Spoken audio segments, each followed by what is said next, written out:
13 will be in again this 10 to 39, फिर ये 11 होगा। तो ऐसे ही आप सबका निकालेंगे जितने रैंडम नंबर्स गिवन है। Total it will B 82। Now we will find mean value 82 divided by 7, ये 7 थे random numbers, mean value is 11.7।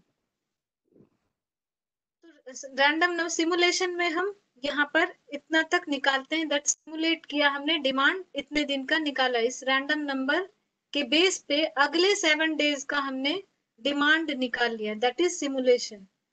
और इस क्वेश्चन में आपको एक्सपेक्टेड वैल्यू भी निकालना है। तो how to find the expected value, वो जो डिमांड्स हैं आपके गिवन 10, 11, 12, 13, इसको प्रोबेबिलिटी से इंटू कर देंगे, जो हमने प्रोबेबिलिटी फाइंड किया, प्रोबेबिलिटी से हमने इंटू कर दिया, that is expected value. Expected value हमेशा प्रोबेबिलिटी से आप मल्टीप्लाई करेंगे, आएगा।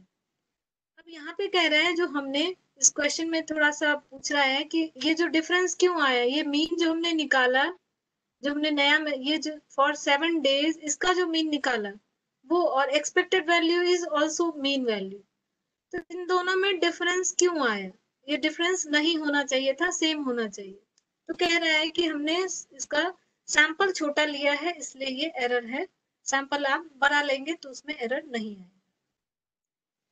This is simulation. First step we will find the probability, second cumulative probability, third allocate the random numbers, then for the given random numbers find the demand or whatever the information is being given। उस जो random numbers के base पे आप जो given random numbers है उसकी values find out कर लेंगे, that is related to simulation. Simple है simulation. After this minimax regret rule, that is for illustration 9 से समझते हैं what is minimax regret rule. Illustration 9 minimax regret rule. Question is कह रहा है यहाँ पे आपके 3 प्रोजेक्ट्स हैं ए बी सी, और सिचुएशन दिए हुए हमारे पास worst, most likely and best 50, 85, 130, and for worst situation, worst case for project A, worst case is 50,000 आपको मिलेगा इनफ्लो एंड 85,000, और इस केस में 130। For B it is given, और सी के लिए भी तीनों केस में दिया है। कह रहा है which project should be undertaken if minimax regret, this question has also been asked, ये क्वेश्चन एग्जाम में आया हुआ है। कैसे हम इसको सॉल्व करेंगे मिनीमैक्स रिग्रेट रूल से?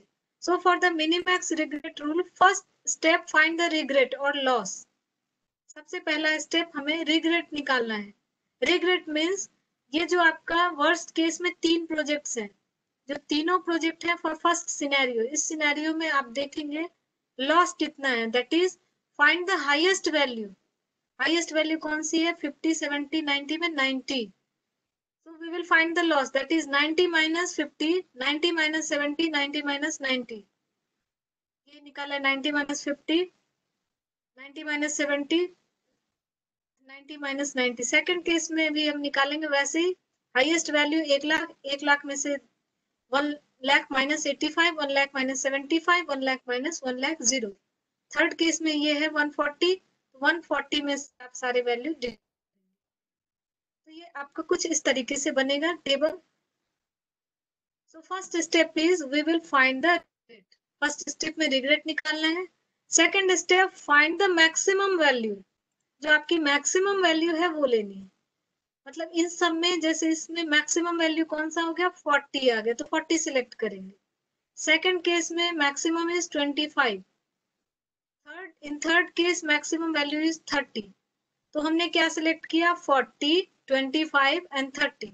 सेकंड हमने कर लिया, find the maximum value.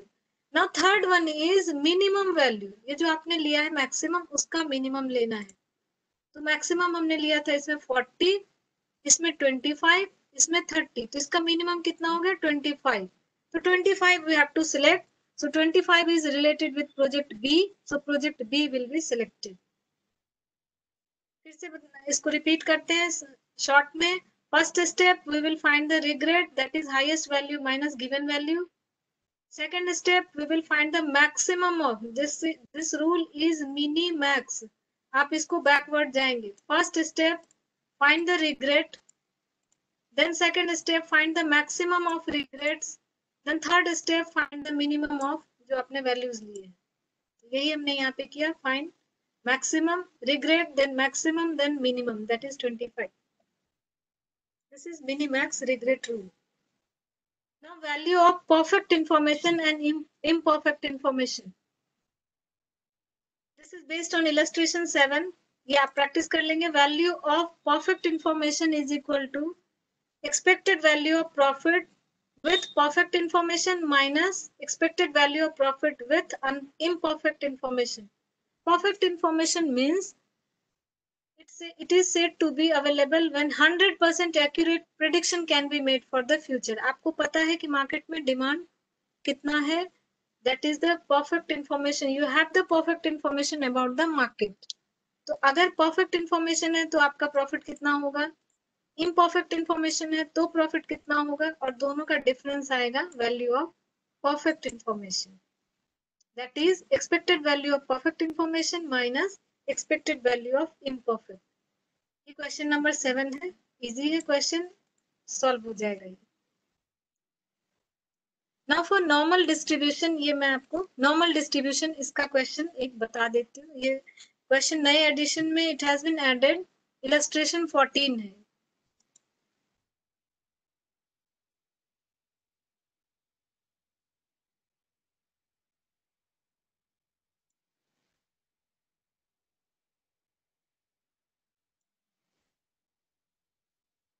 This is the question. A project has mean NPV 40, standard deviation 20.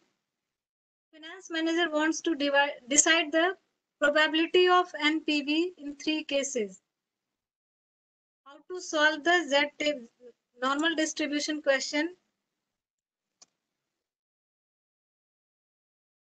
First step, we will find the Z score.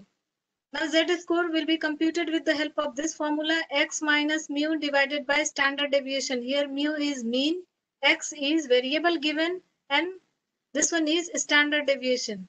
So find the Z score with the help of this formula. Then see the Z score value in Z table to find the probability. But Z table की value आपको जो Z score की value होगी वो given होगा. Z table ने Z score की value given होगा. वहाँ पे एग्जाम में आपको दिया गया होगा क्वेश्चन. और प्रैक्टिस इलस्ट्रेशन 14. पर इलस्ट्रेशन 14 मैंने सॉल्व कर दिया है बिकॉज बुक में वो थोड़ा अलग लेंदी है calculation. Question, find the probability of NPV when 0 और लेस. इस रेंज में आपको निकालना है 0 और लेस. तो इसमें कैसे सॉल्व करेंगे. z की वैल्यू पहले निकालेंगे. सबसे पहला step, first step is we have to find the value of z और फिर उसे टेबल में देखना है. तो z की वैल्यू 0 और लेस. तो यहाँ पे 0 दिया हुआ है. लेस में हम क्या लेंगे, माइनस तो हमें पता नहीं है कुछ. So we will take 0. In the place of x we will take 0. 0 minus this one is 40. Mean value is given 40 and this one is standard deviation is 20. ये वैल्यू आया आपका -2. Z score will be -2. We have to see in Z table. तो -2 की value Z table में इतनी होती है 0.02275. So the probability will be 2.275%. 0 और लेस निकालना हो अगर आपको तो 0 लेंगे. यहाँ पे x की जगह आप 0 लेंगे और इसकी वैल्यू Z स्कोर की वैल्यू फाइंड करेंगे. And after that we will find the value of Z score in Z table. In the exam it will be given Z table value and it is 0.022275. It will be in percentage 2.275%. Next question is greater than 0. तो आपने 0 का निकाल लिया तो greater than 0 will be, this one will be 100%. that is 1 minus, या तो आप इसको ऐसे निकाल लें 1 minus 0.02275 या फिर इसको हमने निकाला 2.275 तो 100% में से लेस कर दें. 0 की वैल्यू आपको पहले निकाल लेना है. 0 minus 2 Z स्कोर आया 0. Probability of 0 will be this much 2.275. For greater than 0 it will be 100% minus 2.0 पे जितना आया था वो माइनस कर देना. So it will be 97.725। Now between 25 to 45 आप पूछ रहे हैं, तो हमें यहाँ पे variable, one variable is 25, another variable is 45, so we will find at 25 z score will be 0.75, same at 45 z score is 0.25, तो 0.75 और 25 z score टेबल में फाइंड आउट करेंगे। वैल्यू इज, ये वैल्यू है इसका 0.75 की वैल्यू ये है एंड 0.25 की वैल्यू है माइनस में इतना आ रहा है, तो हमें बिटवीन 25 टू 45 मीन्स सिंपली इसे ऐड कर देना है। जो भी आपका आएगा 25 पे जेड स्कोर, उसका वैल्यू देखेंगे जेड टेबल में, 45 का वैल्यू देखेंगे जेड टेबल में और इसे ऐड कर देंगे। तो ऐड यहाँ पे ये माइनस में है, तो अल्टीमेटली ये आएगा इतना, that is 37.208%। For normal distribution, first find the z score with the help of this formula, x minus mu divided by standard deviation, and after that find the value in z table। 0 और less निकालना होगा तो x यहाँ पे 0 होगा और जो value आएगा z स्कोर वो टेबल में देखेंगे। टेबल वैल्यू इज 2.275% आ गया हमारा। Greater than 0 will be 100 minus this much, this percentage, and अगर रेंज दिया हो तो आप दोनों ही पर निकालेंगे, फर्स्ट फॉर 25, सेकंड फॉर 45 और फिर ऐड कर देंगे। This is for the Z score. अब ये चैप्टर 2 एंड 1 में हमने यहाँ तक कर लिया। नेक्स्ट वन चैप्टर 3, आपका lesson 3 lease and mutual fund. Mutual fund के प्रैक्टिकल क्वेश्चंस करेंगे ओनली फॉर 5 मिनट्स, 5 मिनट लेते हैं क्योंकि अभी बहुत सारे टॉपिक। फॉर 5 मिनट्स अभी हो गया 4:25 पे हम लोग स्टार्ट करेंगे। Again we will start at 4:25। 5 minute पानी वगैरह पी ले आप लोग, 5 मिनट में स्टार्ट करते हैं।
Lease.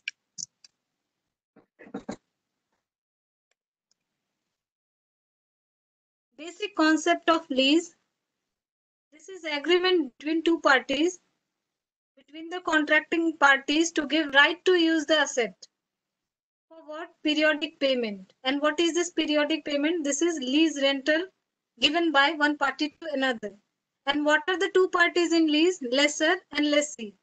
Lessor means person who gives asset on lease. Lessor वो होगा जो आप asset देता है lease पे. And lessee is the person who takes assets on lease from lessor. So there are two parties, lessor and lessee. And lease कर दिया. हाँ, start कर दिया है. लीज थोड़ा लेंदी है topic. Operating lease and finance lease. Operating lease, here lessor means owner of asset has risk and return of the asset. In operating lease, lessor has the risk and return and lessor bears the maintenance cost. But in the case of finance lease, lessee has the risk and return of the asset over the lease and asset can be purchased at the end of lease period. Operating lease में laser जो owner होगा वही उस asset को maintain करेगा, risk and reward उसी का होगा, मेंटेनेंस कॉस्ट भी ऑपरेटिंग लीज में लेसर का होता है. In the case of finance lease, risk and return related to the asset lies with the lessee. वो लेसी का होगा. And it can be purchased, asset can be purchased at the end of lease period. Now, determination of finance lease rental. In the case of lease, we have to find lease rental, and another is leasing and buying decision. So first one, decision of determination of lease rental. How to compute lease rental? Step 1, find out the present value of cash outflow. Second step, find the present value of cash inflow. Third step, find the present value of terminal cash inflow. First step present value निकालेंगे cash outflow का. Second step cash inflow का present value निकालेंगे. तो cash inflow में हो सकता है terminal value भी होगा, तो दोनों ही वैल्यू ऐड कर देंगे. So one is present value of cash inflow and outflow. फिर इक्वेशन को आप cash inflow and outflow equate करके लीज रेंटल की वैल्यू निकालेंगे. Steps are simple. Find the present value of cash inflow, find the present value of cash outflow, and equate this one to find the lease rental. But for this, we will do one question. Page number 78.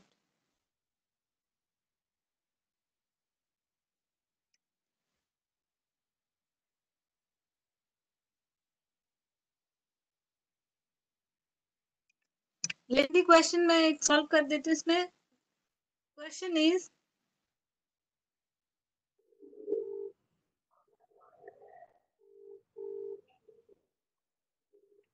Summary. Question का summary नहीं बता रहे इसमें. Please mute your mic.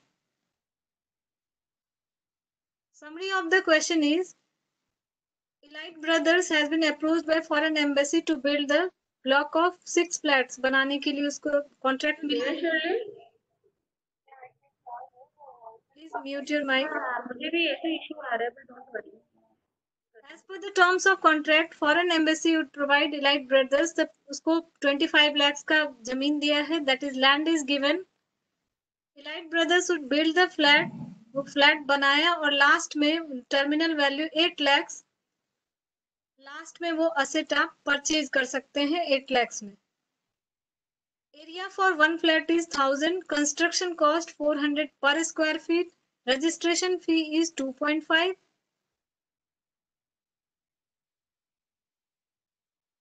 And Elite Brothers will incur 4 lakh at the end of 14 and 15 years for repair.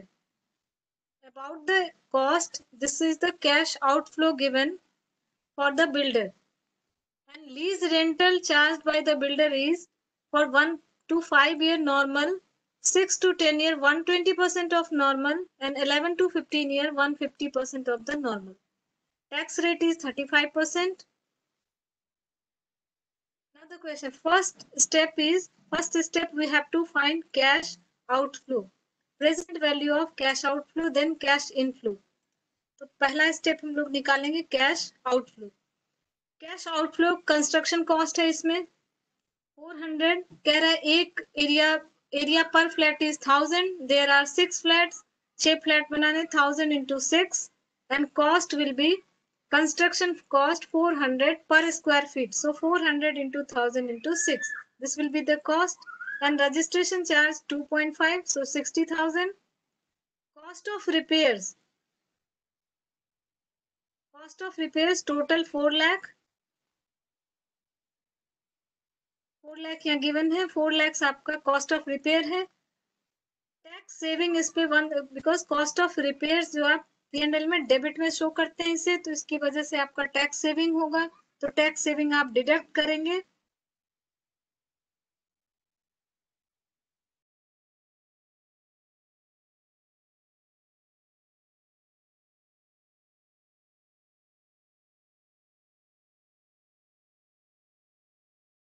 तो 15 year कह रहे हैं आपका क्वेश्चन. 14 एंड 15 ईयर्स में वो इसको खर्चा होगा 14 एंड 15 ईयर्स में रिपेयर पे इतना 4 lakhs का. For 14 year each in 14 and 15 year. तो अब 2,60,000 का 14 ईयर्स पे निकालेंगे, पीवी फैक्टर से मल्टीप्लाई करेंगे 68,466 and this one eight for this factor 15 year it will be 62241. Total आपने इसको कर दिया, दिस इज 13707 एंड अभी ये सारे कॉस्ट हम ले लेंगे. First one, cost of construction, registration cost, cost of repairs. But because of cost of repairs, वो आपको tax saving होगा, तो after tax saving we will find the cash outflow. And this is incurred at 14 and 15 years, so we have multiplied with present value factor for 14 and 15 years. Now the total cash outflow will be this one, and these two. It is 25,907. That is the value of cash outflow. Second step, find the present value of cash inflow. In this question, there are 3 slabs. That is 1 to 5 year, the lease rental charge will be normal. Suppose the lease rental is X. So for 1 to 5 year, lease rental will be X. For 6 to 10 years, lease rental 120%, that is 1.2x. For 11 to 15 year, 1.5x. अगर ये इस तरीके से नहीं होता slab, तो आपका ये कॉलम नहीं बनता, सिर्फ आप यही कॉलम बनाते. Now lease rental X, depreciation is given. Depreciation 1,60,000 कैसे आया? 15 ईयर इसका लाइफ है, 2460 कॉस्ट हो गया इसका total, so it will be 1,64,000. Now lease rental deduct the depreciation value. After depreciation it will be X minus 164. इस पे आप टैक्स निकालेंगे, फिर 65% टैक्स रेट, 35% टैक्स रेट है आपका. मैम, हेलो मैम, हाँ, registration cost per ma'am tax saving क्यों नहीं है? रजिस्ट्रेशन कॉस्ट ये कैपिटल कॉस्ट में इंक्लूड किया, ये एट द टैक्स सेविंग का मतलब इस पे टैक्स सेविंग आपको क्यों नहीं मिल रहा है? रजिस्ट्रेशन चार्ज वो कैपिटल कॉस्ट में इंक्लूड है. जब कोई आप जो भी असेट खरीदेंगे, जैसे बिल्डिंग आप परचेज करते हैं, तो उसका जो रजिस्ट्रेशन चार्ज होता है वो कैपिटल कॉस्ट में इंक्लूड होता है. तो कैपिटल कॉस्ट आप कहाँ दिखाते हैं? बैलेंस शीट में.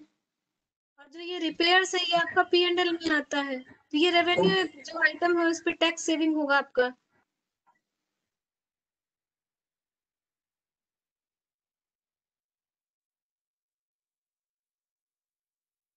Is it clear? Yes ma'am, yes ma'am. ठीक है, यहाँ तक हमने निकाल लिया. इसके बाद आप इसको निकालेंगे, that is profit after tax. जो वैल्यू आपके आगे प्रॉफिट आफ्टर टैक्स इतना निकाला, फिर डेप्रिसिएशन आप जैसे सिंपल कंप्यूटेशन हमने एनपीवी निकालते टाइम किया था, वही कंप्यूटेशन है. Lease rental less depreciation less tax, और फिर आप उस वापस से डेप्रिसिएशन 164 ऐड बैक करेंगे इसे, तो ये वैल्यू टोटल आपका कंप्यूटेशन इतना आएगा. Then multiply with PV factor, since it is 1 to 5 years, cumulative PV factor से मल्टीप्लाई करेंगे for 1 to 5 years. It will be PV factor will be this one. After multiplying with PV factor, it will be this one. अब ये तीनों हमें add कर देना है. Total it will be this much.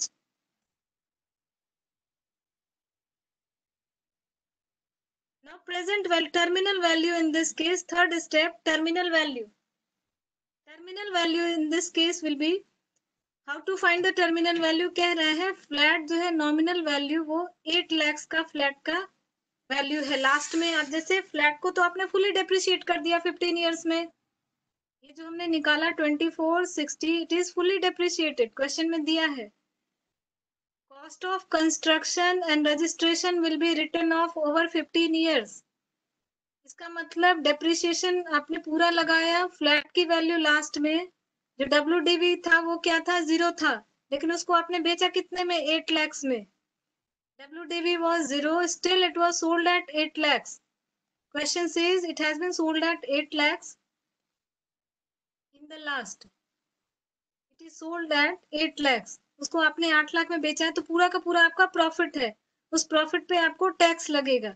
8 tax लग गया, 35% 280. आफ्टर टैक्स आपका कैश फ्लो हो गया 520. And we will multiply with PV factor for 15 years. It will be 124 280. So this terminal value and step 2.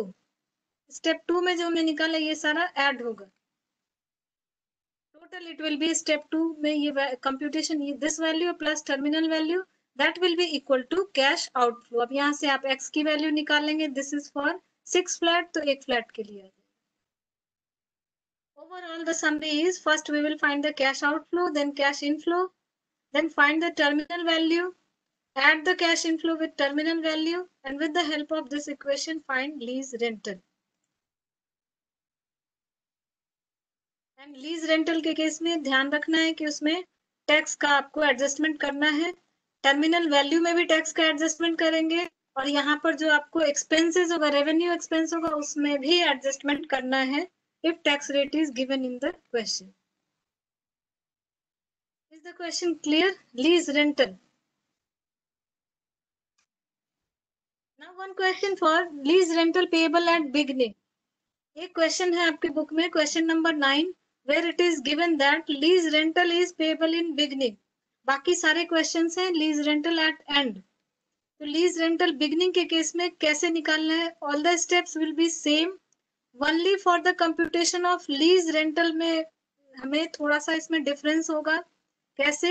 Year कह रहा है इस प्रोजेक्ट का 10, सपोज 10 ईयर लाइफ है इसकी, तो आप अगर बिगिनिंग का केस होगा तो एक 0 से स्टार्ट करेंगे, एक कॉलम एक्स्ट्रा बनाएंगे 0। जैसे इसी क्वेश्चन में अगर हमारा लीज रेंटल एट बिगिनिंग होता तो एक कॉलम एक्स्ट्रा बनता 0 से, 0 से आप स्टार्ट करेंगे। This computation is for illustration 9. Illustration 9 का only when the lease rental is payable in the beginning, तो lease rental वाले में सिर्फ एडजस्टमेंट होगा, और वो एडजस्टमेंट कैसे लेते हैं, just we will see this one. Lease rental start करेंगे 0 ईयर से, because it is payable at the beginning, पर इसका जो आपका टैक्स सेविंग होगा वो अगले साल एडजस्ट होगा जब आप अकाउंट बनाएंगे इसका। So this tax saving will be shown in next year, फिर इसका टैक्स सेविंग नेक्स्ट ईयर में आएगा, और इस जो ईयर होगा उसका टैक्स सेविंग वो एक अगले साल में आएगा। तो ये डिफरेंस होता है कि टैक्स सेविंग में जो है हम एक स्टेप आगे जाते हैं, 0 से स्टार्ट करें और एक स्टेप आगे इसका शो करेंगे। Now cash outflow after tax, this will be computed in simple way, फिर पीवी फैक्टर से मल्टीप्लाई करेंगे, फिर इसे टोटल करेंगे। तो हमें इसमें डिफरेंस यही होगा, जो क्वेश्चन लीज रेंटल बिगिनिंग का होगा उसमें आप 0 से स्टार्ट करें, और टैक्स सेविंग एक स्टेप, एक ईयर इसका 0 ईयर वाला फर्स्ट में दिखाएं, फर्स्ट ईयर का सेकंड में, सेकंड ईयर का थर्ड में, और थर्ड ईयर तक ही लाइफ है तो थर्ड ईयर वाला टैक्स सेविंग फोर्थ ईयर में दिखाएं। जैसे लीज रेंटल इस केस में कह रहा है फॉर 10 ईयर, तो 0 से अगर हमने स्टार्ट किया तो 9 पे ही खत्म हो जाएगा, तो 10th ईयर में तो पेबल नहीं होगा, ये 0 होगा, स्टिल टैक्स सेविंग होगा आपका इस साल वाला, तो टैक्स सेविंग ये फिर माइनस में आएगा आपका, और ये वैल्यू अल्टीमेटली माइनस में होगा। कोई दिक्कत है इसमें? Lease rental payable at beginning, जब क्वेश्चन नंबर आप 9 करेंगे तो वहां पर ये यूज कर लेंगे इसे कि how to find lease rental when it is payable in the beginning. PV factor में आपका इस लीज रेंटल कंप्यूटेशन में चेंज है, rest of the things will remain same. Moving to the next one, lease versus buy decision. Lease versus buy decision, first step we have to find the cash flow under lease, then cash flow under buying option, and then take decision. Let us practice one question for this one.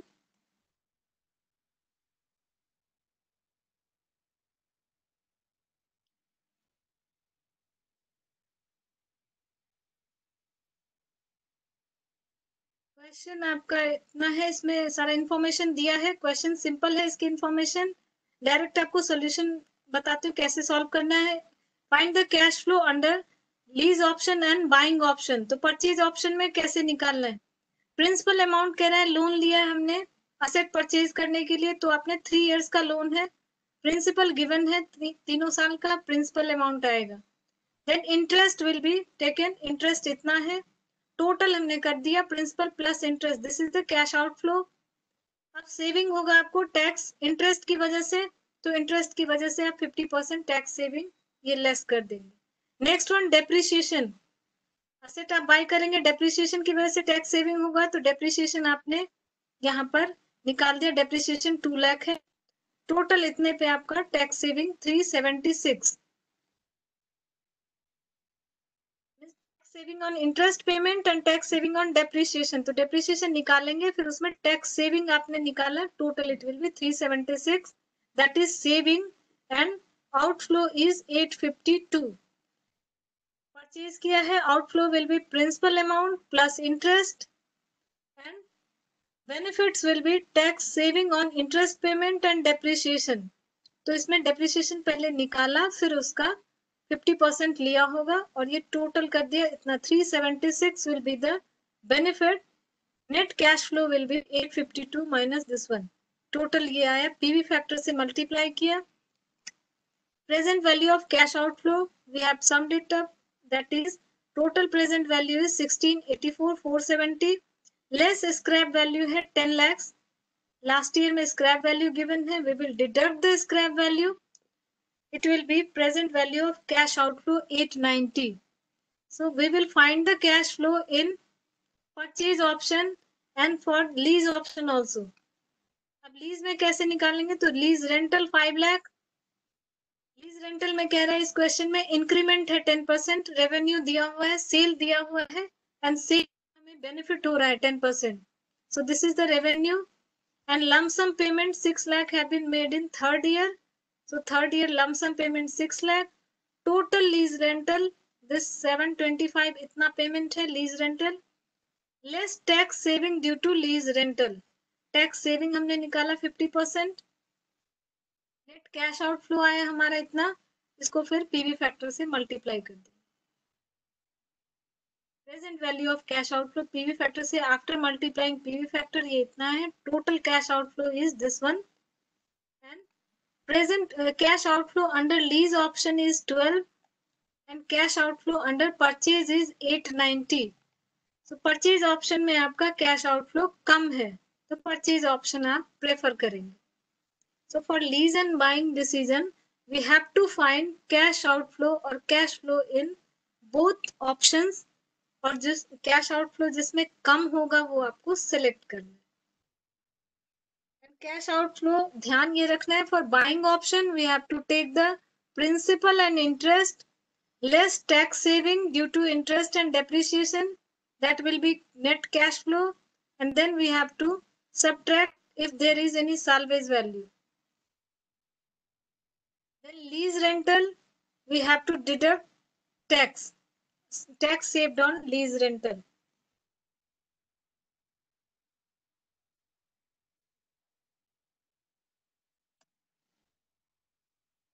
Leasing and buying decision, and then lease rental. Should I move to next part B? कोई problem है पीछे, पीछे जितने slides है उसमें कोई problem है? Last में we will discuss the problems, जो भी आपके डाउट्स हैं वो हम लोग लास्ट में डिस्कस कर लेंगे. Now moving to the practical aspects of mutual fund. Mutual fund practical जितने क्वेश्चंस हैं उसका ही कवर किया है मैंने, थ्योरी सिंपल है, थ्योरी आप मोस्टली थ्योरी जो आपके scanner, first of all prepare the theory of scanner, scanner में जितने क्वेश्चंस थ्योरी के हैं वो तो फर्स्ट पहले आप उसे पढ़ ले. In the case of mutual fund, question 1 to 33 के अराउंड क्वेश्चंस दिए हैं, उतने क्वेश्चंस आप जरूर सॉल्व करेंगे. Computation of, one is computation of annual return. Two topics are important in mutual fund, one is annual return and second is net asset value. So computation of annual return, these question in book illustration 2, this one RTP question December 2018, 7 and 8 question for annual return. How to find annual return, just ये हमने simple पहले जो निकाला था portfolio में, वही same formula is here also, that is how to find return on individual security. Same way we have to compute percentage return or annual return, that is change net asset value. Change in net asset value means capital appreciation, closing NAV minus opening NAV plus dividend plus any capital gain distributed by mutual fund. If there is given capital gain also, we will add in this one. So percentage return, capital appreciation plus dividend plus any capital gain received by the investor divided by opening NAV. This one will be percentage return on mutual fund. Now next one, effective yield. How to find the effective yield? Effective yield means first we have to find the yield, percentage return, then we have to divide this one with number of periods. Effective yield का मतलब ये होता है, it is the computation of annual yield on basis of return earned by investor over the given period. अगर आपने 5 साल तक security hold किया तो ऑन एन एवरेज आपको कितना यील्ड होगा, that is total yield divided by number of periods. So for this question, December 2016, one question was there, effective yield. Effective yield, ये question आप इसे practice करेंगे. For effective yield, total yield divided by number of periods or number of years given. Net asset value computation. This is again very important for mutual fund. Net asset value of mutual fund is market value of securities held by the scheme. What is the market value of securities that will be taken under net asset value? Net asset value, that is market value of total assets minus total liabilities. In net asset value, we will take the market value of asset minus total liabilities. And net asset value per unit will be total NAV divided by total number of units. Net asset value in book question number 1, 2, 3, 6 and December 2016 question is also there, 2017 question. Mostly book based question ही है net asset value के on the basis of study material. So net asset value here only we have to compute market value of total assets and then deduct the liabilities. Now compounded annual growth rate. How to find compounded annual growth rate? That is, compounded annual growth rate is the average rate of return earned by investor after 1 year. For CAGR, that is total return plus initial investment divided by initial investment. Or this total return plus initial investment is what? Closing value of investment. So we can write it as closing value divided by opening value. Instead of total return plus initial investment, we can also write end value. Otherwise, the formula is total return plus initial investment divided by initial investment to the power of 1 upon n. N is number of years minus 1. One question in the book, illustration 12, that is to compute the CAGR. But to compute the CAGR, first we have to find total return. और ये आप total return आपको निकालना होगा, dividend plus capital appreciation कितना है. Now for indifference point. Indifference point refers to rate of return earned on mutual fund in such a way that it will be equal to rate of return. Hello. हाँ बोलिए. Question number 12.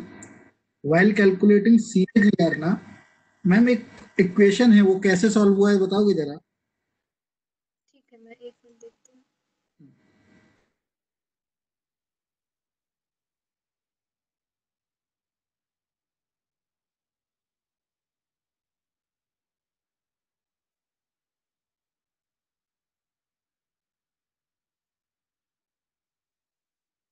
Number 166.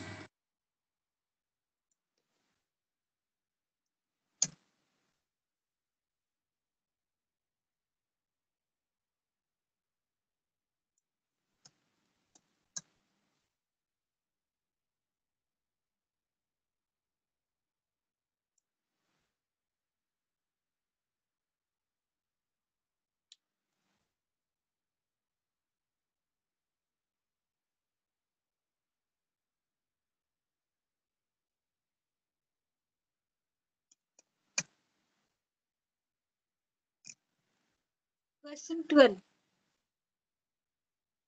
Yes.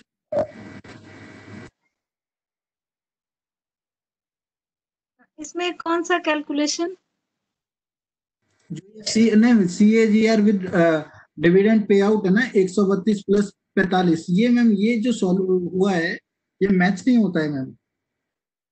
132 ये ma'am 132 ये CAGR जो tabular form में CAGR payment नीचे ma'am नीचे, हाँ CAGR with dividend pay out then formula है एंड ये 132 प्लस 45 ये मैम 132 प्लस 45 132 ये 132 नहीं आ रहा है। सॉल्व होता है ये फिगर नहीं आती है मैम।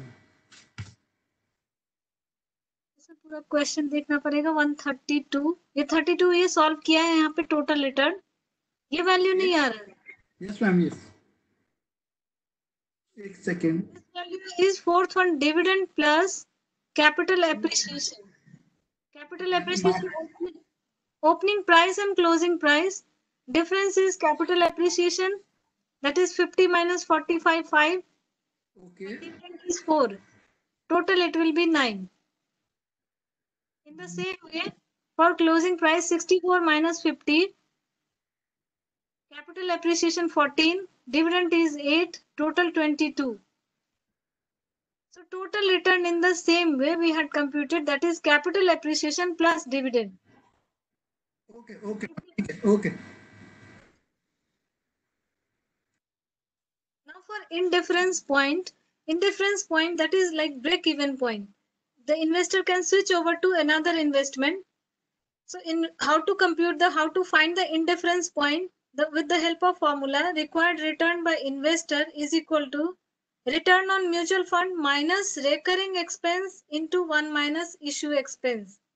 क्वेश्चन 10 एंड 13 में जो आपके फॉर्मूला यूज किए वो थोड़ा अलग है, इसी फॉर्मूले को उसने अलग से उसी को बनाया है, इसी का डेरिवेशन है वो, आप डायरेक्ट इस पे निकाल सकते हैं। सिंपल है ये formula. Return required return by investor is equal to, यानी ब्रेक इवन इंडिफरेंस रिटर्न कितना होगा, that is return on mutual fund minus recurring expense into 1 minus issue expense. ये सारा आपको दिया होगा, रेकरिंग एक्सपेंस इश्यू एक्सपेंस दिया है, रिटर्न ऑन म्यूचुअल फंड और क्वेश्चन में गिवन है। For illustration and 10 and 13 direct question है, फॉर्मूला बेस्ड, आप इसे प्रैक्टिस कर लेंगे। 10 and 13 for indifference point. Now time weighted return and rupee weighted return. For question time weighted return question 26, इसमें problem होती है हमें generally. 26 time weighted return, how to find time weighted rate of return.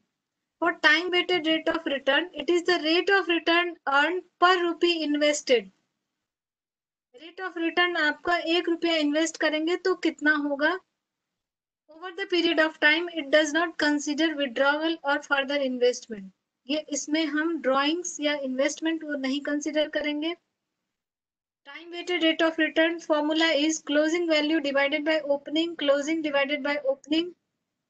सारा करना है 1। 26 question मैं आपको solve करवा देती हूँ। 26 most of us have problem in question number 26 time weighted and rupee weighted. करा दूं question number 26? Yes ma'am. I think most of us have question 20।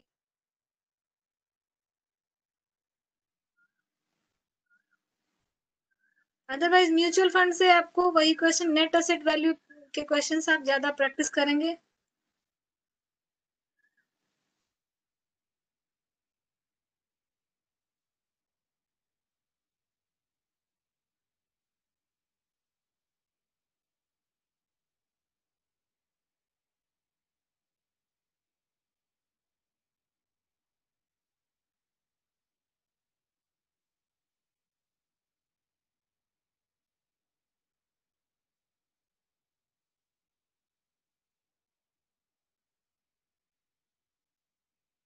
Question 26, that is first we have to find time weighted rate of return, find time weighted return and rupee weighted return. So for time weighted return कह रहा है fund value beginning में 6 करोड़ का है, 3 महीने के बाद इसका वैल्यू इंक्रीज होगा 15% से।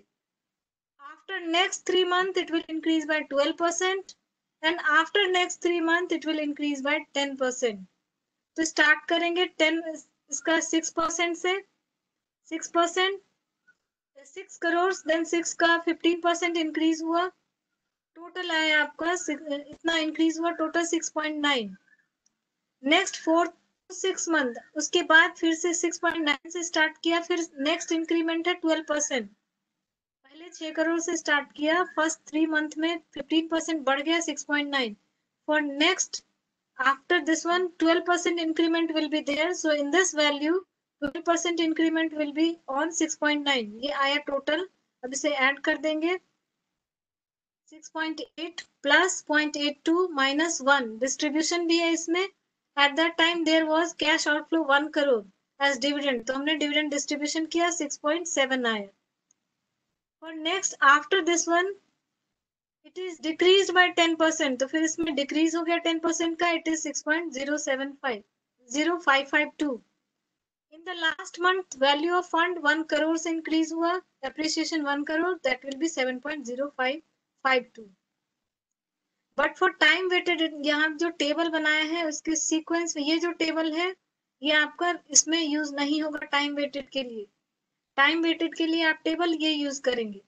6 एप्रिसिएशन इसमें फर्स्ट मंथ 15%, 6.9 दैट इज 6.9. 6 का 15% बढ़ा फर्स्ट 3 मंथ में 6.9.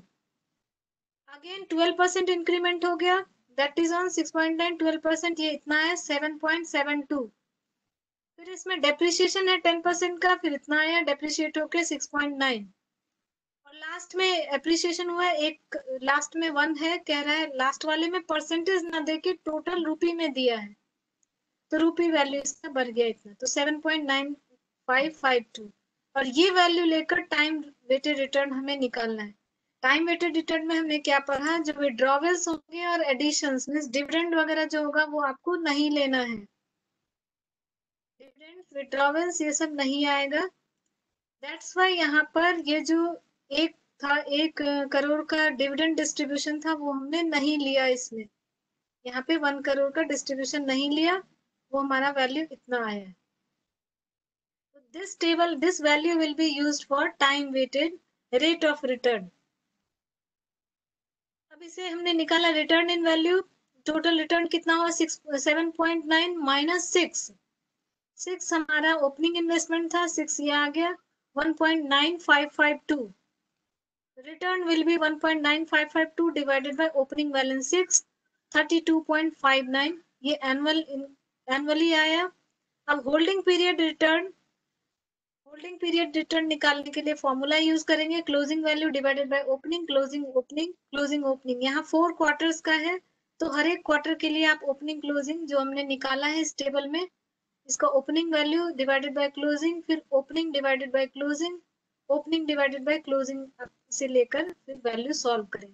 That is holding period return. तो होल्डिंग पीरियड आपका ऐसे निकलेगा इस फॉर्मूला से, एंड एनुअल रिटर्न आपका ऐसे निकलेगा 32.59.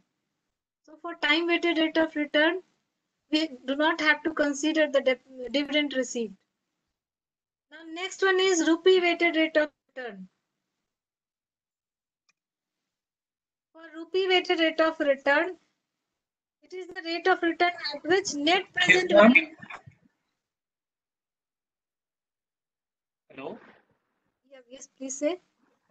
ये एक बार मंथ 4 to 6 में क्लोजिंग वैल्यू बता दीजिए एक बार.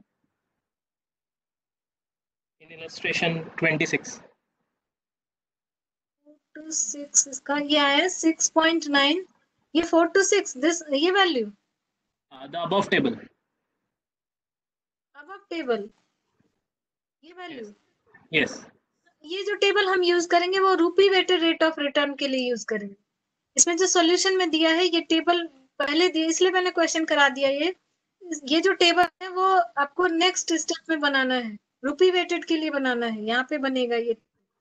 इसमें क्लोजिंग बैलेंस 6.7 कैसे आया? इसमें ये दोनों हो गया 6.9 और ये आपका एप्रिसिएशन है, ये दोनों ऐड करके ये लेस हुआ होगा. 6.9 में ये ऐड करें वैल्यू और फिर इसमें डिविडेंड डिस्ट्रीब्यूशन लेस करें. Okay, ma'am. Thank you. This table will be used for rupee weighted rate of return और time weighted वाला ये table. Okay.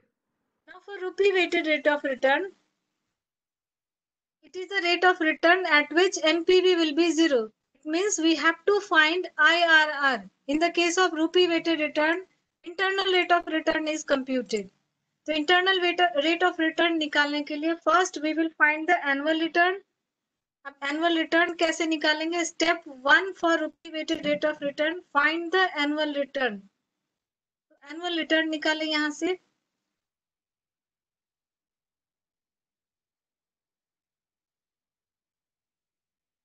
अब एनुअल रिटर्न के लिए जो हमने टेबल 1 में निकाला ये वैल्यू, ये आपको वैल्यू निकालना होगा closing and opening value. So this table computation is for rupee weighted rate of return. Closing value is this, opening value is this. So closing value and opening value return हमने निकाला. Closing and opening value, ये आपका return आया 34.253 divided by इसको 4 किया 8.56 आपका quarterly इसमें हमारा रिटर्न आ गया. That is quarterly return 8.56. So first we will find the annual return and quarterly return. Quarterly return 8.56. Second step find the NPV. ये जो हम निकालते हैं 8.56 वो इसलिए निकालते हैं क्योंकि IRR का क्वेश्चन हमें चाहिए. We want to compute IRR.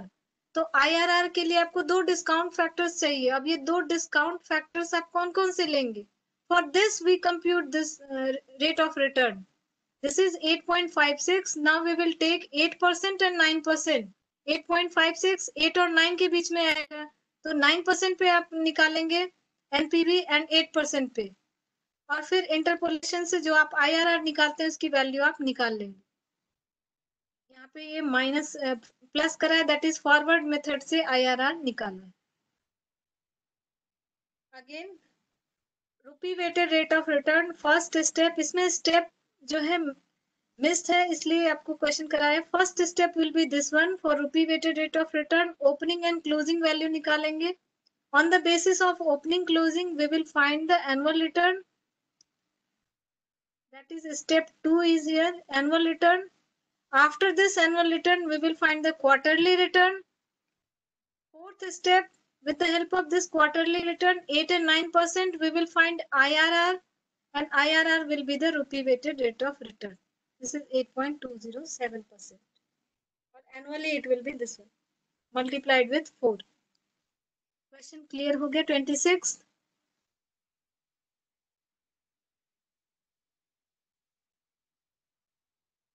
26 question हो गया आप सॉल्व. आगे करें question.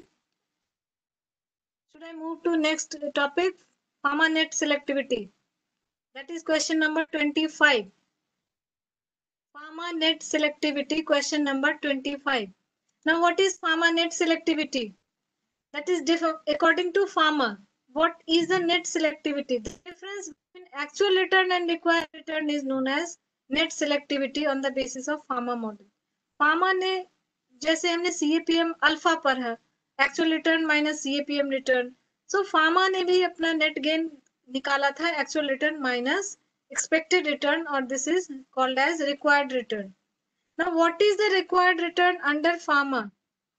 This formula is same है जो आपने अल्फा कंप्यूट किया, Jensen alpha. How to find Jensen alpha? Actual return minus expected return as per CAPM. Same formula use करेंगे यहाँ पे. For alpha, instead of alpha pharma said it is pharma net gain. And what is pharma net gain? Expected return. CAPM में तो आपने CAPM का लिया था. Now what is the required return as per? So as per pharma, the required return will be computed with the help of this formula. RF, CAPM में भी आप RF लेते हैं, RM minus RF लेते हैं, यहाँ तक तो सेम होगा.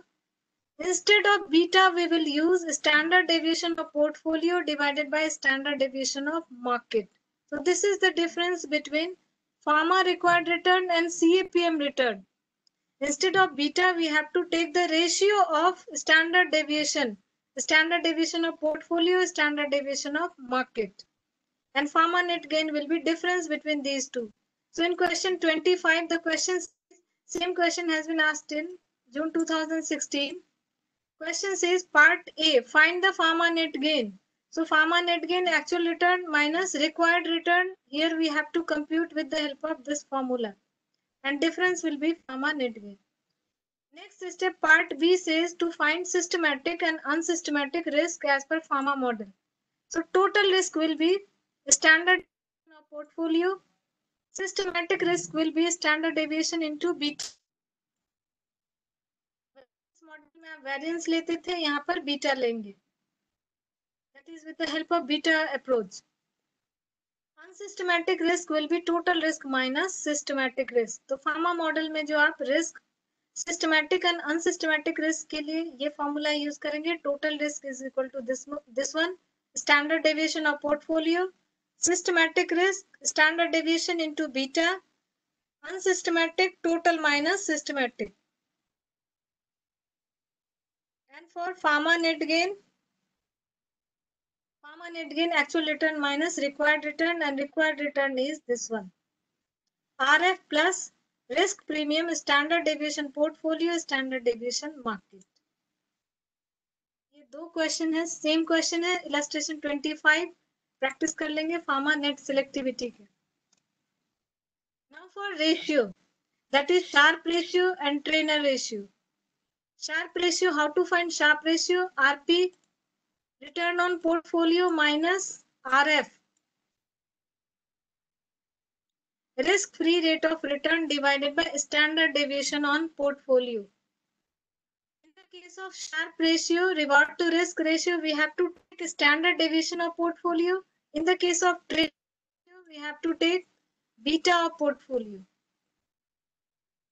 December 2016 question says find the Sharpe ratio and trainer ratio and compare. इसमें आपको जो जिसका वैल्यू हाई है उसकी रैंकिंग करनी है. On the basis of Sharpe ratio कौन सा प्रोजेक्ट आपको सिलेक्ट करना है. तो rank first, we will find the Sharpe ratio, then we will rank it and then select the project with higher Sharpe ratio.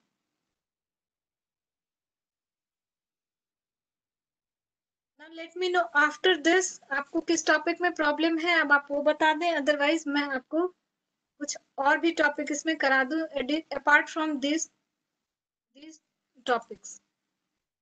Ma'am question number 14 करवा दीजिए. किसका 14? Ma'am इसी चैप्टर में mutual fund.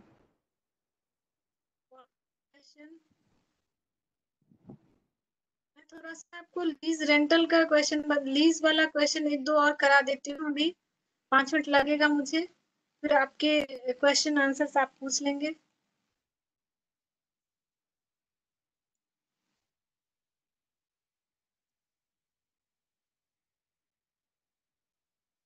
Question I think NAV का question.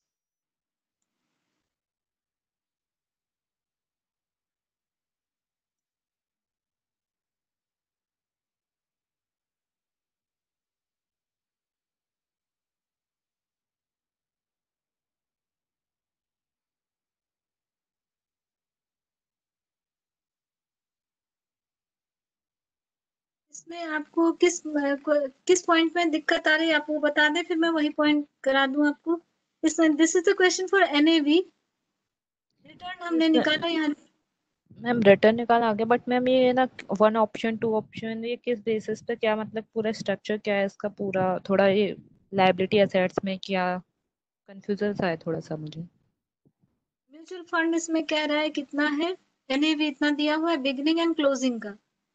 2 option है, पे इतना करें डिविडेंड. ये ऑप्शन ए और बी इसका सॉल्व किया होगा.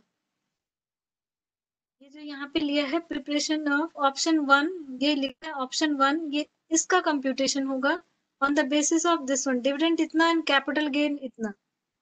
फिर दूसरा कह रहा है री इन्वेस्ट किया आपने 8.65 के रेट से. ये जो ऑप्शन 1 निकाला है वो ए का इसके लिए निकाला है, आपका इस पॉइंट का निकाला है, और ऑप्शन 2 इसका निकाला है बी वाला.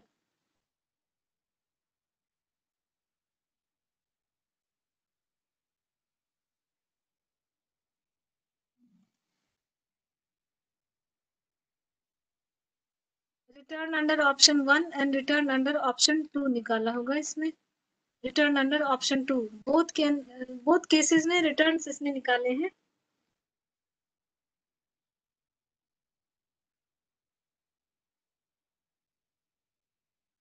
कह रहा है इसमें इतना डिविडेंड दिया है और इतना कैपिटल गेन है। तो अब आप इसका ओपनिंग वैल्यू कह रहे हैं इतना है, क्लोजिंग इतना है, डिविडेंड इतना आया, capital gain that is the difference between closing and opening. Capital gain distribution इतना दे रखा है आपको। Price paid at the beginning, price कह रहे हैं आपने इन्वेस्टमेंट किया इसमें 200 यूनिट्स खरीदा है इस रेट से, total it will be this much. अब यहाँ से आपका फिर कंप्यूटेशन के एनएवी क्लोजिंग डेट पे आपका कह रहा है 1890, 200 इंटू क्लोजिंग एनएवी। डिविडेंड इस पे आपको इतना मिला, डिविडेंड का रेट दिया हुआ है।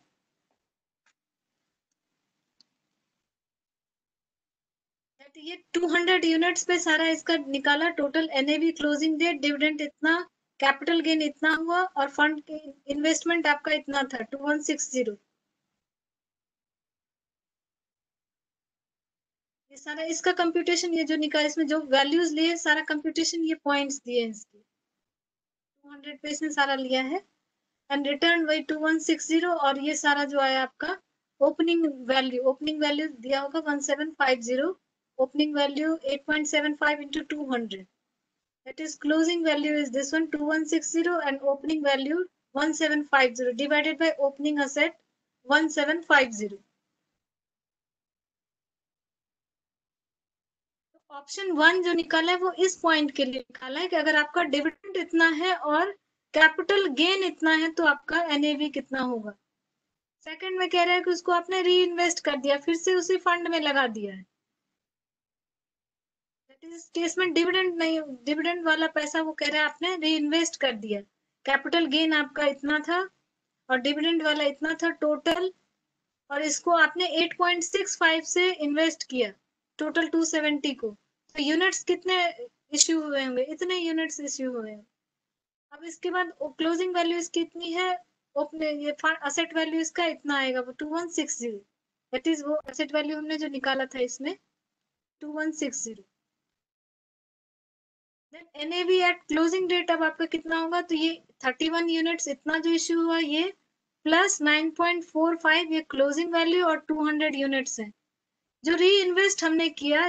सेकंड वाले में और फर्स्ट में फर्क ये है कि जो सेकंड केस में आपने री इन्वेस्ट किया है, तो री इन्वेस्ट किया तो उसका आप निकालेंगे कि क्या क्या कैपिटल गेन एंड डिविडेंड हमने री इन्वेस्ट किया, 270 अमाउंट री इन्वेस्ट कर दिया और उसका एक यूनिट का 8.65 पे इश्यू हुआ है, तो 270 के बराबर आपको कितने यूनिट्स इश्यू हुए होंगे, तो आपका इतना बढ़ जाएगा 31.21 यूनिट्स आपके पास एक्स्ट्रा आएगा। और इसका इन्वेस्टमेंट वैल्यू इतना है और इसका इतना है, टोटल इतने आ गए। आप इस बेस पे आप इसको निकालेंगे opening and closing, closing value इतनी हो गई, ओपनिंग इतना हो गया। आया समझ में? Okay ma'am, thank you. अब आपके जो डाउट्स हैं आप बता दें इसमें, अदरवाइज मैं एक्सक्यूज मी मैम, हाँ हाँ एक बार leasing at payable at the beginning एक बार एक्सप्लेन कर दीजिए। हाँ बिल्कुल, एक सेकंड।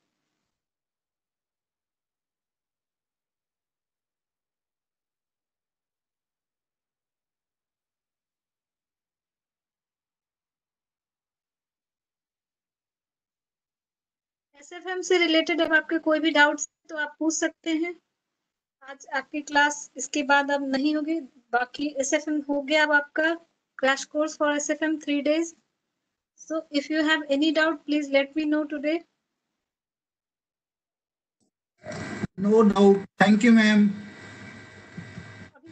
अभी हम लोग क्वेश्चन करेंगे अभी। लीज पेबल एट बिगनिंग,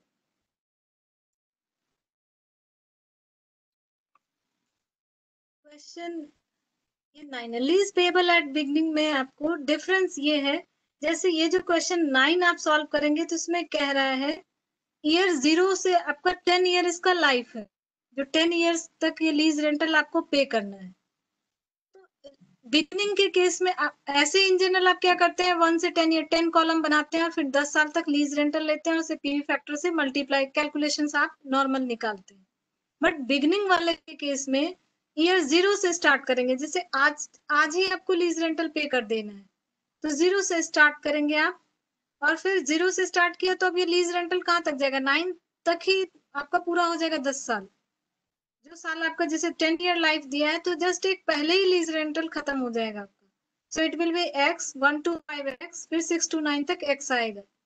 फिर टैक्स सेविंग इस पे आप निकालेंगे, तो टैक्स सेविंग जो 0 ईयर वाला होगा वो उसका आप टैक्स सेविंग नेक्स्ट ईयर अगले इसमें शो करेंगे आप, और इसका फिर इस साल में।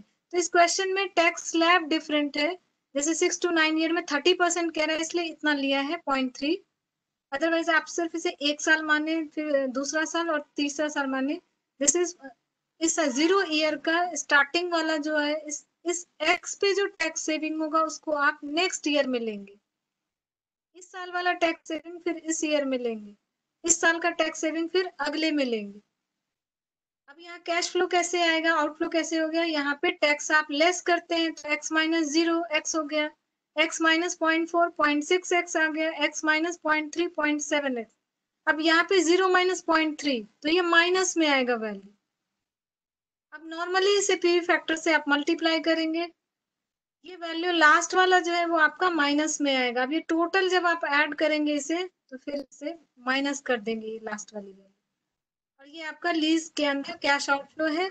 सेम आप कैश आउटफ्लो आप इसके बाइंग के अंदर निकालेंगे, और फिर दोनों को मैच करके लीज रेंटल एक्स की वैल्यू निकालेंगे। तो बाइंग वाले केस में तो आपका सेम होगा, उसमें कोई चेंज नहीं है बिगनिंग, और इसमें आपका चेंज आ जाएगा लीज रेंटल में, because lease rental is payable eight beginning. तो 0 instead of starting with year 1 वो 0 से स्टार्ट करें, और उसकी टैक्स सेविंग आप अगले साल में दिखाएंगे।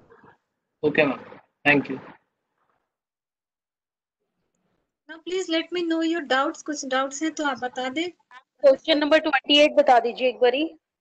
क्वेश्चन नंबर तो आप क्वेश्चन सॉल्व करना, इसमें कुछ जैसे कुछ पर्टिकुलर पॉइंट में आपको डाउट है किसी क्वेश्चन मैम में। फार्मा वाले उसमें पॉइंट में वो जो सिस्टमैटिक रिस्क निकाला है वो बता दीजिए, वो मतलब बीटा इंटू जो क्या है स्टैंडर्ड डेविएशन, मतलब बीटा तो इटसेल्फ ही वो सिस्टमैटिक रिस्क का होता है, तो उसमें मतलब फिर हम फार्मा के अकॉर्डिंग जैसे आपने वेरिएंस अप्रोच में देखा था, स्टैंडर्ड डेविएशन पोर्टफोलियो से मल्टीप्लाई करते। These are the methods given under, जैसे फार्मा ने बताया कि हम सिस्टमैटिक रिस्क कैसे निकालें। तो सिस्टमैटिक रिस्क तो naturally that is measured with the help of beta, but Fama model के अकॉर्डिंग, वेरिएंस अप्रोच के according, there are two approaches to compute the systematic and unsystematic risk। one एक है beta approach, एक है variance approach. Variance approach में हमने portfolio के अंदर देखा था how to find that systematic and unsystematic risk. Under Fama it is also given, Fama के अकॉर्डिंग आप बीटा अप्रोच यूज करते हैं। यहाँ पर आप सिस्टमैटिक टोटल रिस्क इस निकालेंगे, standard deviation of portfolio. Systematic risk के लिए आप स्टैंडर्ड डेविएशन जो आप निकालेंगे उसको फिर बीटा से मल्टीप्लाई करें। इसके बाद अनसिस्टमैटिक रिस्क आप इन दोनों का डिफरेंस लेंगे। This is the just approach to compute the systematic and unsystematic risk under Fama net selectivity. Okay ma'am, okay. इसका क्वेश्चन जब आप 25 question same question in June 2016 जब सॉल्व करेंगे तो ये स्टेप आपको मिलेगा वहां पे। थर्ड स्टेप, पहला स्टेप तो फार्मा नेट गेन निकाला है, इसके बाद total risk, find out the risk. Part B कहेगा find out the systematic and unsystematic risk with the help of Fama model. तो फार्मा मॉडल में हम ये यूज करके निकालेंगे beta, multiplying with beta. Hello ma'am, rupee rate of return बता दीजिए। Rupee weighted rate of return,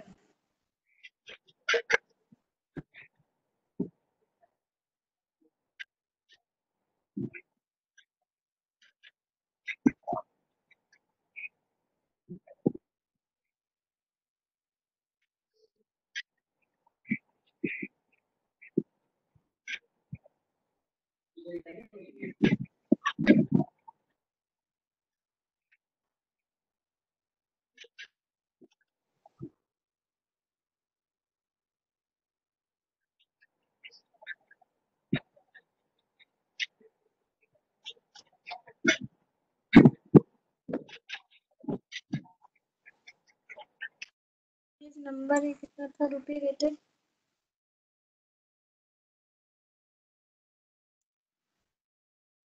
For the rupee weighted rate of return, first find the opening and closing value.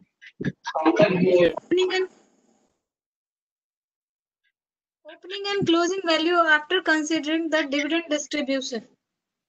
Dividend distribution जो cash flow होगा उसको लेने के बाद जो आपका ओपनिंग एंड क्लोजिंग वैल्यू है, we will find that is the closing value and opening value. Step 1. Step 2 में आप निकालेंगे, we will find the return. Now find next one, step 2, find the annual return. तो step 1 वो table था, step 2 आपका annual return है. That is computation of annual return.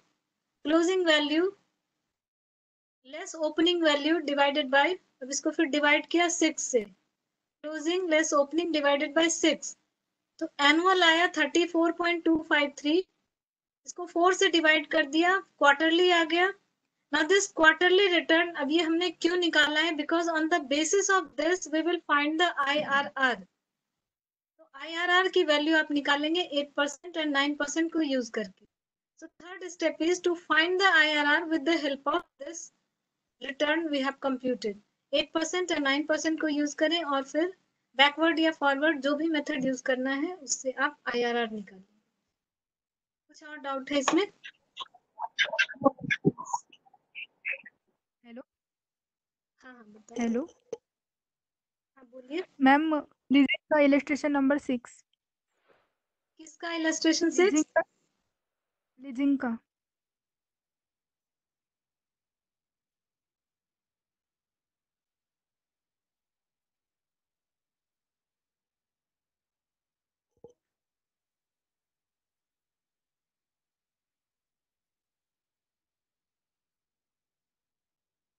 Page number 79.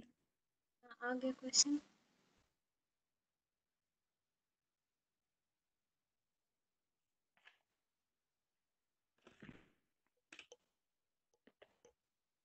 इसमें कहाँ पे प्रॉब्लम आ रहा है?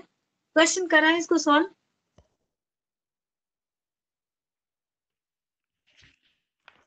क्वेश्चन नंबर 6 में बता दो कहाँ पे दिक्कत आ रही है. क्वेश्चन नंबर 6 पूरा प्रॉब्लम समझा दीजिए ना.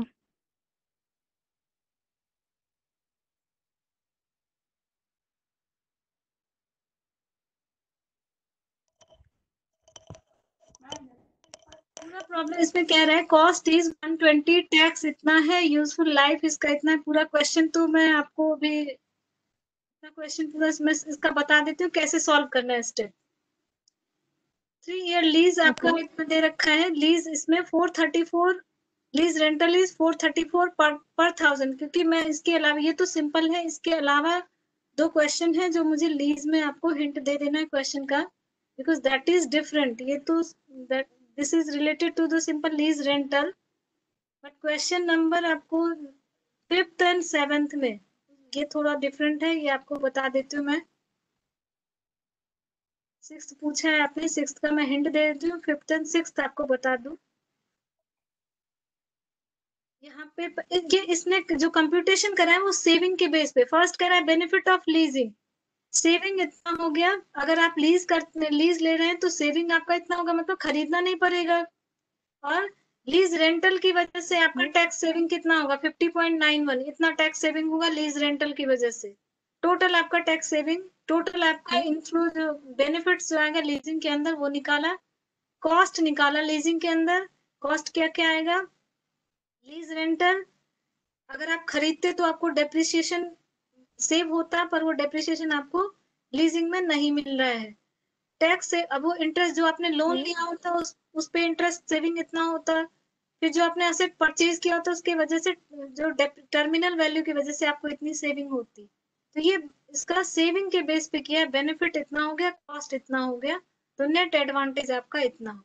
ये चीज निकाल. Okay, thank you ma'am.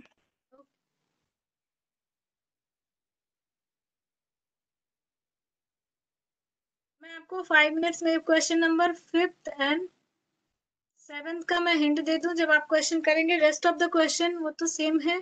Question 5th and 7th थोड़ा डिफरेंट है. बाकी आपके कुछ डाउट हैं तो आप पूछ लें, कुछ एसएफएम से related, if you have any query. Ma'am page number 184 पर।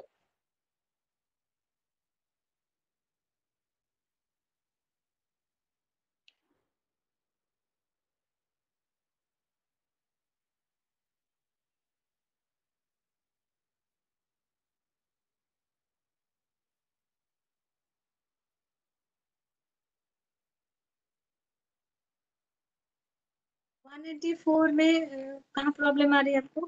मैम एक तो ये पीरियड ऑफ इन्वेस्टमेंट और सेकंड का ए पार्ट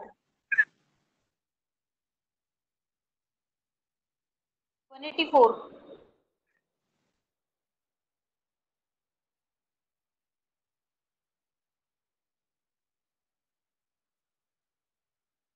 इफेक्टिव यील्ड वाला क्वेश्चन है ये। 184 कहाँ पे, किस पॉइंट में प्रॉब्लम है, आप वो पॉइंट बता दें जल्दी से। बी पॉइंट में पीरियड ऑफ इन्वेस्टमेंट।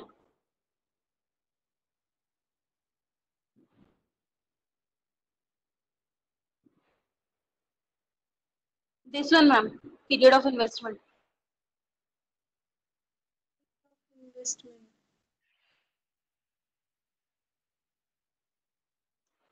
ये कंप्यूटेशन किया होगा 31, 7, 12 और इसके बीच में टाइम निकाला है इसने 124 मंथ।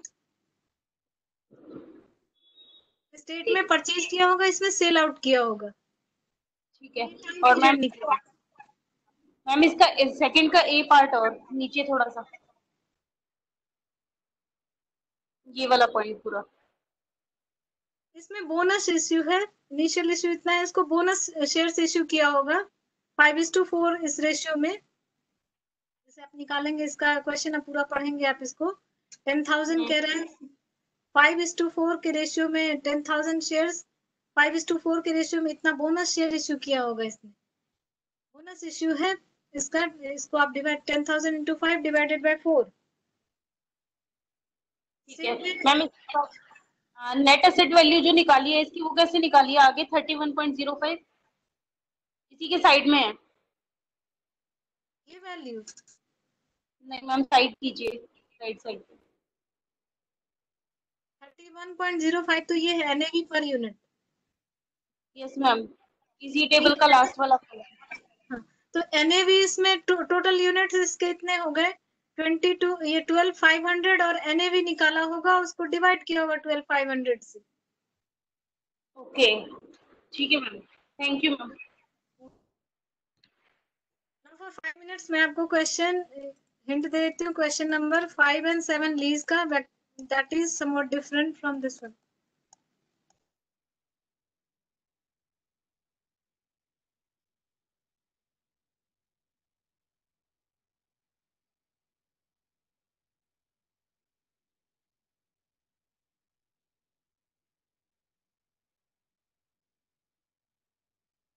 क्वेश्चन नंबर 7, ये आपका internal rate of return for leasing है। इस क्वेश्चन में आपको कह रहे हैं जो कंपनी है wants to enter in business of lease. Company buy कर सकता है मशीन को 2 लाख में और लीज आउट कर सकता है इतने में। Lease rental 50,000 for 8 years। Tax इसमें इग्नोर करना है। लीज रेंटल 20% कह रहे हैं। लीज रेंटल कितना होना चाहिए? Determine the lease rental which will provide 20% return. इस क्वेश्चन में आपको आईआरआर की वैल्यू निकालनी है। वो आईआरआर आप कैसे निकालेंगे तो आप इसे नोट कर लें। Present value of cash inflow that is equal to present value of cash outflow. So 50,000 ये आपका लीज रेंटल है और वो इसको present value factor PVI, present value annuity factor 8 years and x%, यही आपको रेट ऑफ रिटर्न निकालना है x%। Question says find the IRR. IRR आप कैसे निकालेंगे? Present value of cash inflow is equal to present value of cash outflow. This equation we have to use to compute the value of lease rental. But in the case of lease rental is given, we have to find the rate of return, that is internal rate of return we have to compute. तो इसे equation इस तरीके से बनाएंगे। अब ये कितना आएगा? 4 आ गया। सो पीवी फैक्टर 8%, 8 years x% पे ये 4 के आसपास में होना चाहिए। 4 4 के आसपास में वैल्यू आप टेबल में जाएंगे तो ये 18 एंड 19% के में मिलेगा आपको एन्युटी फैक्टर। 18% पे it will be 4.078 and 19 it will be 3.954. Now with the help of interpolation 18 and 19% पे आप निकाल लेंगे ये जो दो वैल्यू आया उसका। तो ये आपका हिंट IRR निकालना था हमें एक क्वेश्चन में। सिर्फ एक ही क्वेश्चन है जिसमें आपको IRR निकालना है अपने क्वेश्चन नंबर 6 7th क्वेश्चन होगा ये।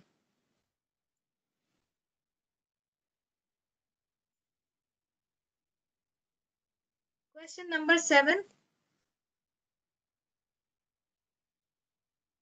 क्वेश्चन आगे समझ में। क्वेश्चन ये कह रहा है we have to find IRR। Cash outflow 2 lakh है। अब इसे आप घर पे करेंगे तो आपको क्वेश्चन समझ में आ जाएगा। So just I have given you the hint to solve this question. In this question we have to find IRR, rate of return and present value. Cash flow outflow is given 2 lakh, lease rental 50,000. So for 2 lakh cash outflow, lease rental 50,000, multiply this one with present value annuity factor. Life is 8 years, X we have to compute. So the whole term, this one will be 4. 2 lakh divided by 50,000, it will be 4. Now we have to find the annuity value in around near to 4. So it will be 8वें साल में 8 years में देखेंगे किस rate पे आपका 4 के आसपास है। So it is around 18 and 19%. At 18% it is 4.078, 19 3.954. Now with the help of these two value interpolation we will find IRR. और नेक्स्ट तो आपका सिंपल है 20% पे कह रहा है आपको लीज रेंटल निकालने। तो दैट इज सिंपल 20% पे आपने PV cash outflow and inflow करके निकालना है। एनी डाउट कुछ आपको पूछना है एसएफएम में?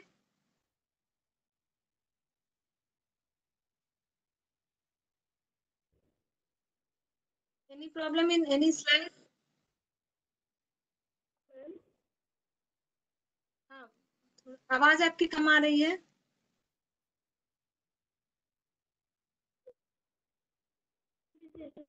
only depreciation amount.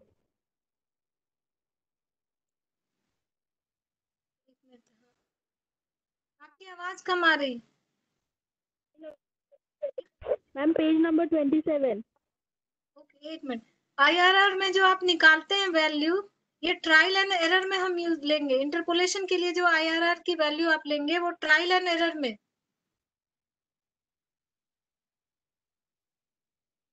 जो आपने पूछा है वो ट्रायल एंड एरर मेथड से हम निकालते हैं उसकी वैल्यू। किस रेट पे जो आपका एनपीवी है वो जो आपका present value of cash outflow, जिसमें क्वेश्चन में मैंने बताया था, इसमें present value of cash outflow and inflow वो इनिशियल इन्वेस्टमेंट के आसपास होना चाहिए। One value should be higher, one should be lesser. So वो that will be taken the value, the rate, discount rate will be taken at trial and error.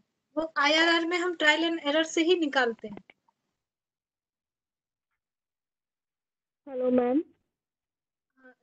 जो doubt पूछा था आपने इंटरपोलेशन में, somebody has text me, so is it clear? बताएं आप कौन सा बट मैम वो रेट कैसे डिसाइड करेंगे? किसमें? IRR को दो rate trial and error method के लिए, IRR के लिए trial and error method error भी है।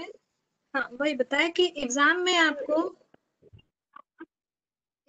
आपको जो पीवी फैक्टर दिया होगा, गिवन होगा क्वेश्चन के साथ, तो उसी के बीच में होगा। जैसे 10%, 12%, 13% पे अगर सपोज दिया है पीवी फैक्टर्स, तो ये इसी आसपास में होगा। 10, 12 एंड 13 ये तीनों पे आपको निकाल के देखना पड़ेगा। One value should be just higher than the initial investment, one value should be just lower than the initial investment.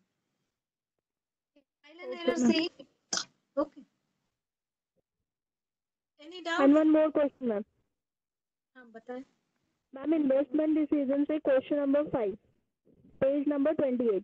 Question तो आप सॉल्व नहीं करा पाएंगे, आप बता दें इसमें कौन सा। नहीं उसमें पूरा नहीं करना, बस मैं वो डेप्रिसिएशन का कैलकुलेशन जो है ना, डेप्रिसिएशन का कैलकुलेशन जो है ना second year and third year, वो अमाउंट नहीं मैच कर रहा बुक से। डेप्रिसिएशन कैलकुलेशन इसमें question number 5 number 5. Yes, ma'am, that is 20,000, 33 and 36,400. Depreciation कहाँ पे है इसमें, जरा बताएं मुझे क्वेश्चन। क्वेश्चन में डेप्रिसिएशन है, the company charges depreciation using 3,36,400 ये वैल्यू। यस मैम, ये दो में। यस मैम, इसमें असेट की वैल्यू फिर या तो इंक्रीज हो रहा होगा, उस अकॉर्डिंग निकाला होगा। बट मैम यहाँ पे कहीं क्वेश्चन में ऐसा मेंशन नहीं है कि एसेट डिक्रीज हो रहा है या इंक्रीज हो रहा।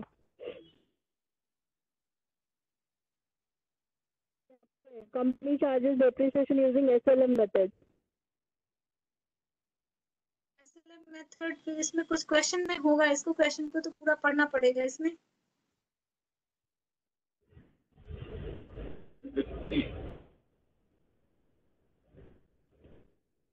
वर्किंग नहीं दे रखा है ना।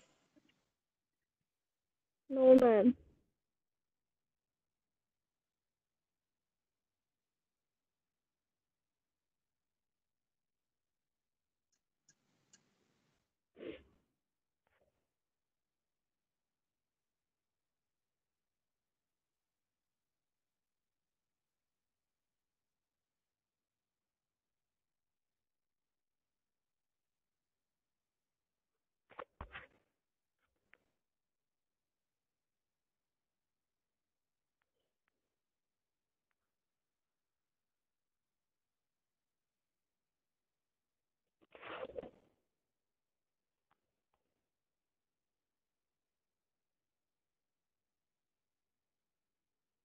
ये क्वेश्चन तो पढ़ना पड़ेगा। इसमें आपको पूरा, आप मुझे पूछ लेना बाद में, अलग से मैं बता दूंगी, because I have to read the question.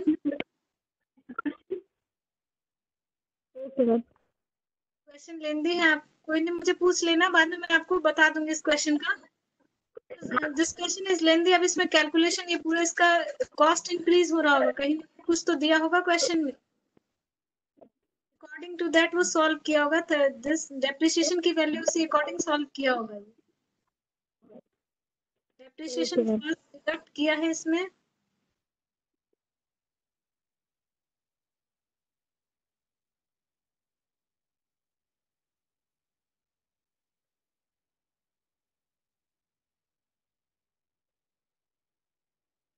Question इसका पूरा क्वेश्चन लेंदी है, पढ़ना पड़ेगा। आप मुझे पूछ लेना, मैं बता दूंगी आपको, ठीक है। मैम आपका कोई कॉन्टैक्ट? आप मैसेंजर पे पूछ लेना, मैं आपको टेक्स्ट कर देना आप मुझे मैसेंजर पे, मैं आपको ये क्वेश्चन इसमें क्या है, कैसे कंप्यूट किया है क्वेश्चन, इसमें कैलकुलेशन हुआ इसका, वो मैं आपको बता दूंगी कैसे इसमें कंप्यूट करा होगा।